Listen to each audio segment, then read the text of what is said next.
Hi everyone, welcome to Behind the Numbers. This is the show where we dig deeper to understand what matters most in business. I'm Dave Bookbinder, best-selling author and senior director at CFGI, where I help my clients in the valuation of their businesses and their intangible assets.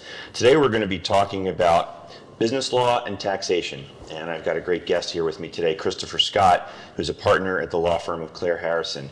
Chris, welcome to Behind the Numbers. Thank you.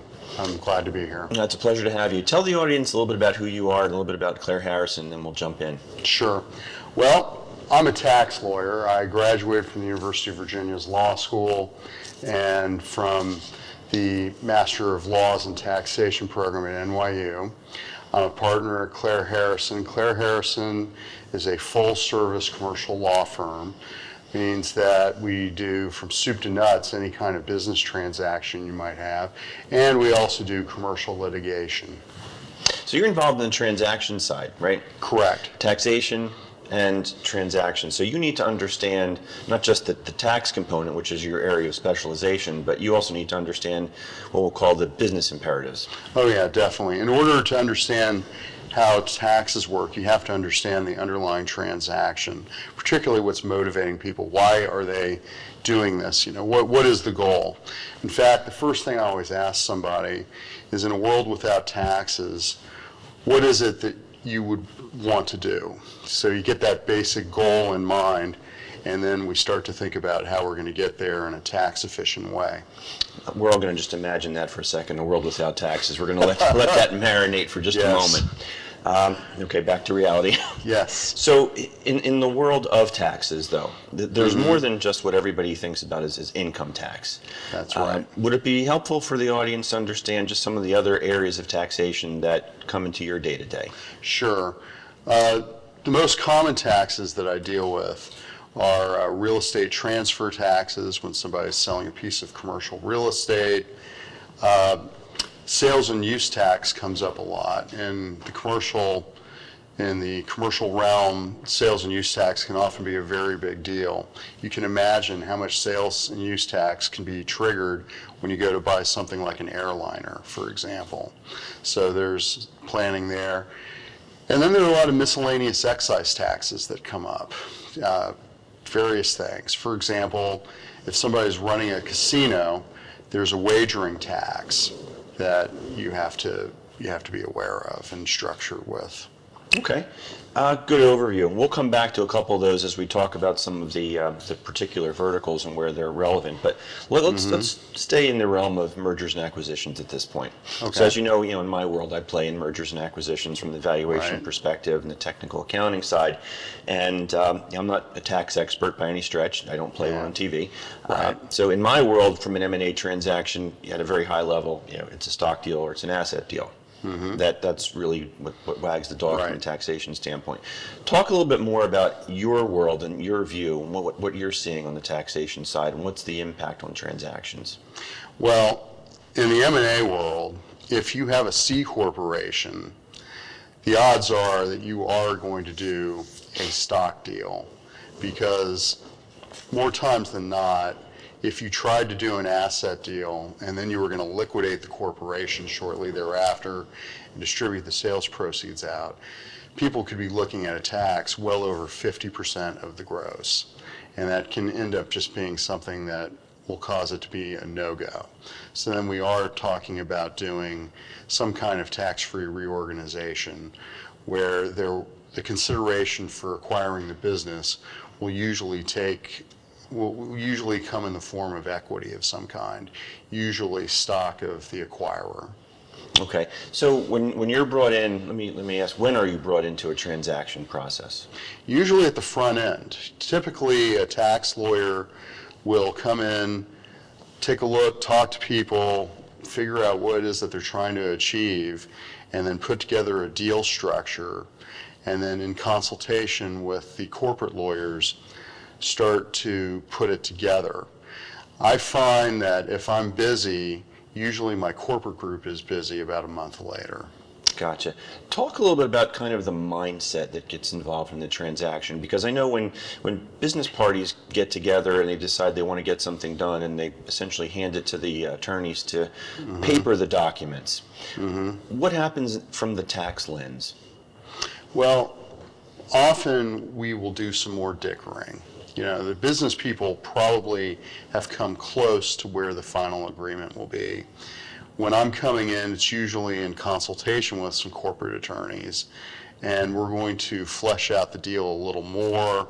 We're going to add some fine tuning, probably set the timing of it. For example, the end of the year is a particularly good time to do a merger or an acquisition because the employer's half of Social Security tax has to be paid a second time if you have two employers. So if you don't do an M&A, if you don't time it right, you can end up paying up to 1.5 times as much Social Security tax regarding a particular employee for a year. And it's just one of these little things that we try to fine tune to help people so they don't have that happen. Yes, this is why we're all busy heading into 12/31, huh? That's right. This is the busiest time of the year for me. Yeah, understood. Talk a little bit about how private equity thinks about taxes in M&A. Your typical private equity firm is usually organized as some kind of an investment partnership, and I imagine that what you're referring to is either an angel fund or a vulture fund. An angel fund being a fund that funds startup businesses in hopes that they will grow at an exponential rate and make a huge amount of capital gain for the fund. That's like part the of it. happy. Yeah, and it could be just traditional private equity that's kind of in the growth investment stage, past Right. angel or venture. Right. Okay. Well, for firms like that, what they're looking to do typically is they want to buy stock in a C corp, and they're not super concerned about the corporation paying a corporate level of income tax and then having a second dividends tax. Instead, what they're hoping is that the value of the business will go up, like I said, exponentially, Sure. and then they'll recognize a large amount of capital gain. So those kinds of funds are usually looking to hold their stock for, I'd say their target is usually around 3 years. And that kind of fund, that kind of fund actually has some tax considerations it needs to think about now, because just buying and investing in stock is not considered a trade or business for income tax purposes.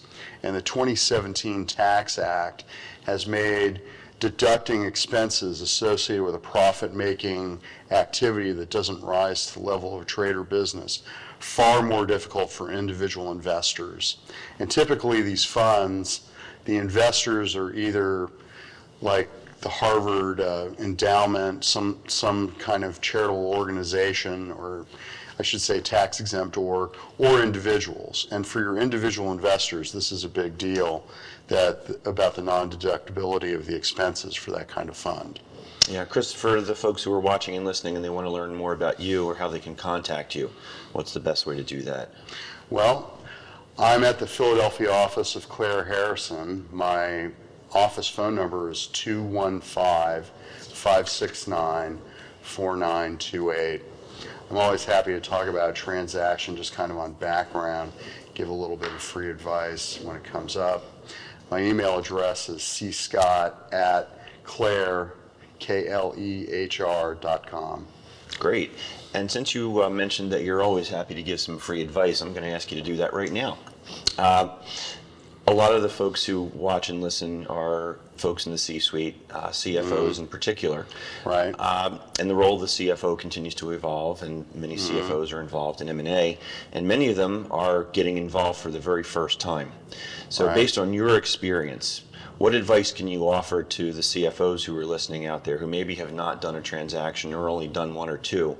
Where are deals going wrong? What can they do to be better prepared as they walk into these transaction situations? Well, the best thing I can say for a closely held business is do your best not to organize it as a C corporation if you can. Because once you are a C corporation, you are limiting the universe of your likely buyers to somebody who can pay you in stock. otherwise the tax consequences are likely to just be too large, and it will be so much to overcome that's likely to defeat the deal. Whereas if you keep your business in a limited liability company that is taxed as a partnership, these asset sales, they more times than not, that's how a transaction will be structured. And the income tax consequences of it are actually pretty favorable. You get a lot of capital gain, you will have some ordinary income, but the tax consequences will not end up derailing the deal like an asset sale from a C Corp would. Okay. We only have probably 90 seconds or 2 minutes maybe to go here in this segment, but I just wanted to ask you to talk about something that you had mentioned to me before we went on, and that was when you talk about minimizing taxes over the life of an entity. Right. What does that mean? It means being tax efficient and not engaging in a gimmick of some kind. For example, a lot of people who own Hardee's franchises have organized their businesses so that it's a C corporation that has a tax year that ends either in January or February of each year, and then what they try to do is pay out dividends after the end of the tax year to themselves, so that the income won't be reportable on their individual return until the following year. And so they're able to defer tax in year one into year two. The problem is that eventually that's going to end, and you're going to end up having a lot of income bunched into 1 year. There are lots of other little gimmicks like that, and one of the things that I do, I try to stay away from those, because I don't want to create a situation where someone has to have a tax lawyer on their shoulder telling them what to do. I try to come up with a plan that's very durable, and that even if my client makes mistakes along the way, they won't be catastrophic. Yeah, so one of the big takeaways that I just heard there, if I'm going to parse that, is that when you can think you're being strategic, but you may be actually being naive in the way you're approaching this, and as you refer to it, gimmicky. Right. Gotcha. I think that's a good spot for us to take our first commercial break here. So, Chris, you stay put. We're going to take a break here on Behind the Numbers, and we'll be right back after we pay a few bills. Organic produce and grocery items, all from the finest purveyors. We're Stelly Market Fresh, from our family to yours. RVN TV is a platform for people of any industry to share their story. Over 285,000 viewers are tuning in to RVN TV shows monthly. We guarantee a great experience that you'll be sharing with everyone you know while increasing your personal and company's brand awareness. But what is your brand? According to Forbes, it's a combination of your logo, your product, your design and feel, and your personality. Did you know that aside from being a guest, we offer even more opportunity to boost your brand?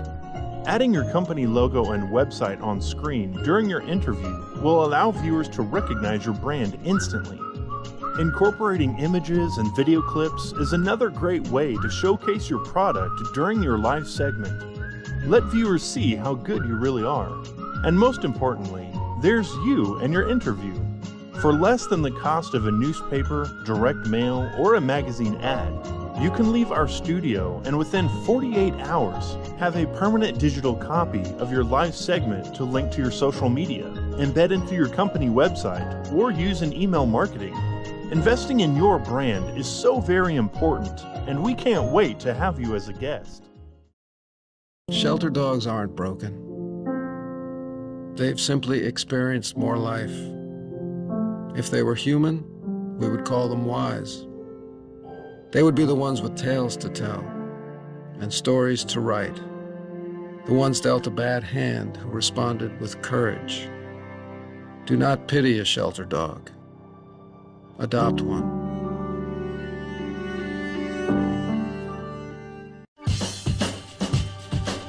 Say we've got grit, and we'll take it as a compliment. Welcome back to Behind the Numbers. I'm Dave Bookbinder, and today we're talking taxes and business law with Chris Scott. partner at Klehr Harrison. Chris, in the first segment we talked a lot about M&A. I want to move into a couple of different silos now into the second segment here. Let's talk about real estate. I know that's one of your areas of specialization. So how do people avoid taxes in real estate transactions? Well, there are two major tax considerations on any kind of commercial real estate deal. And by the way, when I say commercial real estate, I mean residential property, I mean shopping malls, retail, and I mean office buildings. So a lot of people, when they hear commercial, they just think office buildings or they just think about shopping centers. And I'm talking like anything that is real estate that you are not going to live in yourself. So with a commercial real estate deal, as I mentioned, there are two major taxes that somebody has to think about. Obviously, the first is income tax. Right. And for a commercial real estate deal, the entity of choice to put your real estate into is always going to be either a limited liability company, taxable as a partnership, or some kind of partnership. And I should say it's just a very strong general rule, because sometimes it makes sense to put real estate into some kind of a business trust also. Generally, you do not want to put real estate into a corporation, because the corporate tax, even with S-corps, creates an inferior result to the tax consequences you get with partnerships. And the reason why is because debt that is borrowed by a partnership is apportioned among the partners, and they get income tax basis for the borrowed money. Whereas with an S corporation, the corporation itself is considered the separate taxpayer, and any basis that's generated by the corporation borrowing money is not allocated back to its shareholders.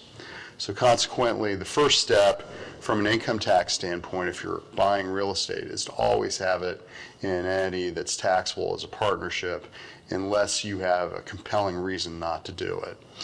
And then the second tax that people are particularly concerned about are the real estate transfer taxes.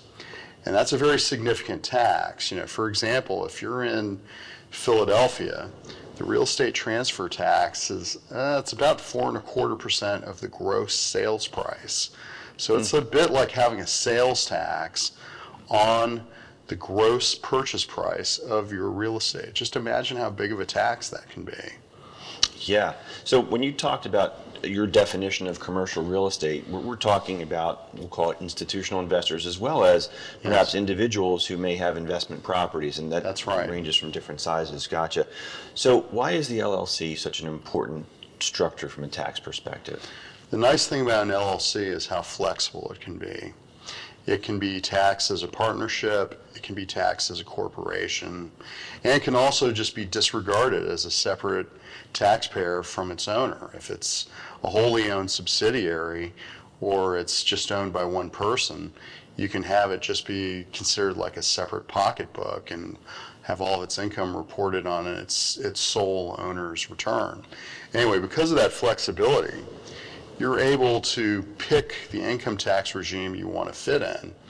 And by doing that, you're able to, you're able to maximize your situation so that you will not get caught in some kind of a tax trap. The other great thing about limited liability companies is how flexible they are in crafting a deal. The LLCs have the same kind of flexibility to them that partnerships have, where you can have preferred returns, you can have a participating preferred return or a non-participating preferred return. You can separate management from the residual ownership of the company. Pretty much anything you want to do from a business standpoint, you can do it with an LLC. There won't be some state law doctrine that's preventing you from doing it. Much as the same is also true with partnerships, but partnerships do have the limitation that you got to have at least two owners. And because of that, in a closely held situation where you want to have a wholly owned subsidiary, having some kind of a partnership does create some operational issues if you really just want one owner of the business. Gotcha. In real estate transactions, Chris, is there an ability to be, we'll call it creative, in Yes. terms of structuring? Yes. Talk a little bit about that, if you would. Well, the creativity comes in typically when you're trying to figure out how to avoid paying a transfer tax, or there's some other deal point that is a real limitation on the deal, and you're trying to get around it and not have that end up sinking the deal. That's actually probably the stuff I enjoy the most, is being able to put something together and create a situation where the people who are doing the deal are going to avoid some major problem in a very immediately measurable way. Like, take for example a $10 million piece of real estate that's in downtown, in Center City, Philadelphia. You know, let's say you're buying it for $10 million. You know, the real estate tax on that, real estate transfer tax on that, it's going to be about $425,000. And, you know, straight up, that's a pretty big tax that somebody's going to be paying. And usually, you know, the early years of a business, you're not making a lot of money. So, you know, having to come out of pocket for $425,000 right up front is a big deal. One thing you can do is, instead of buying 100% of the real estate, you put it into a partnership and you buy 74% of the entity. The seller keeps 26%, and then you hang on to that basic deal structure for 6 years. A lot of sellers do want to kind of keep their hand in the pie, so to speak. So, you know, often you're able to come up with something like that that is going to make everybody happy. Yeah, I imagine there's some significance to the 74. Is there like a 75% threshold or something? Yes, the Philadelphia City Real Estate Transfer Tax has a rule that if you buy 75% or more of an entity that owns Philadelphia City real estate, you have to pay the real estate transfer tax on your purchase of the interest in the business. Gotcha. And that can vary from different jurisdictions as well. Yeah, in Pennsylvania, the rule is 90%, and then you only have to hold it for 3 years. Gotcha. For folks who want to learn more about you, how they can work with you, contact you, what's the best way to get a hold of Chris Scott? Best way to get in touch with me is just give me a call. My phone number is 215-569-4928. My email address is cscott@Klehr, KLEHR.com. Chris, we only have a few minutes to go, maybe 4 or 5 minutes left in the program. I want to touch on another area that you work in, which is estate planning. Okay. Is it true that you got a law overturned in Yes. the estate planning realm? That's true. I thought I read that. Tell me more. Tell the audience about that. Well, at the end of my time as an associate, I was a senior associate with this firm, and I was representing this guy who owned some real estate in Florida, and he was a Virginia resident. And Virginia was attempting to tax the value of his Florida real estate. And I was going through it because we were administering his estate, and I did some research, and I realized that the Virginia estate tax was unconstitutional in this particular way. States do not have the power to tax real estate located in another state. And this hadn't been a problem as long as every state had an estate tax. But the way the Virginia estate tax was drafted, if you were a Virginia resident and you owned real estate in Florida, Virginia was taxing the value of that Florida real estate because Florida no longer had an estate tax. Anyway, I litigated the case down in a Virginia state court, and we won. And that got the attention of the Virginia state legislature, and they called me in as an expert witness. They put me up in Richmond, and while I was down there, the legislative committee, you know, they kind of got tired of all the fine points, and they said, well, let's just repeal the Virginia estate tax ourselves. And so they did it. Nice. That's very impressive. Not too many people can say that, I'm sure. Good for you. So, just a little bit of time remaining in the program here. You shared something with me at the break when we were talking about the estate planning silo, about folks who don't necessarily know how wealthy they are. And my visceral reaction was, how could that be? Talk a little bit about that, because there may be folks out there who don't realize how wealthy they may be. Well, the classic example of somebody who doesn't realize how wealthy he or she is somebody who owns a big piece of real estate, typically a farm, somewhere on the edge of a city. And they bought that farm for a lot less money than it's worth today. And that farm could be developed into subdivisions in the foreseeable future.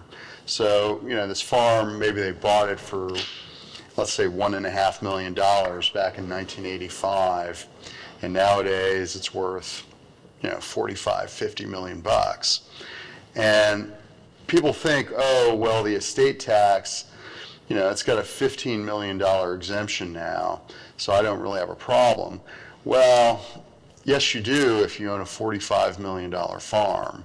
And people don't realize that they do own a $45 million farm, because it's very likely that the farm is not assessed at anywhere near what its real fair market value is. And this particularly comes up where maybe the husband has died and he left everything to the wife, and now the wife just owns it, and she wasn't super aware of how the business was run and just how wealthy she really is. Wow, that's a great example, and it's something that I frankly had not thought of. The ROI on tax planning sounds like it's pretty substantial. I try to make it that way. Yeah. Clearly it is. It's a topic that people don't typically like to talk about. It's uncomfortable, but a lot of great insights from Chris Scott today. Chris, Thank you. Thanks for joining us on Behind the Numbers. I'm Dave Bookbinder. Thanks for listening. Thanks for watching. If you've enjoyed the content, please hit the subscribe button on whatever platform you're watching or listening on right now. And if you'd like to contact me, feel free to reach out. I'm on LinkedIn, Facebook, and Twitter. We will see you next time on Behind the Numbers. Take care, everybody.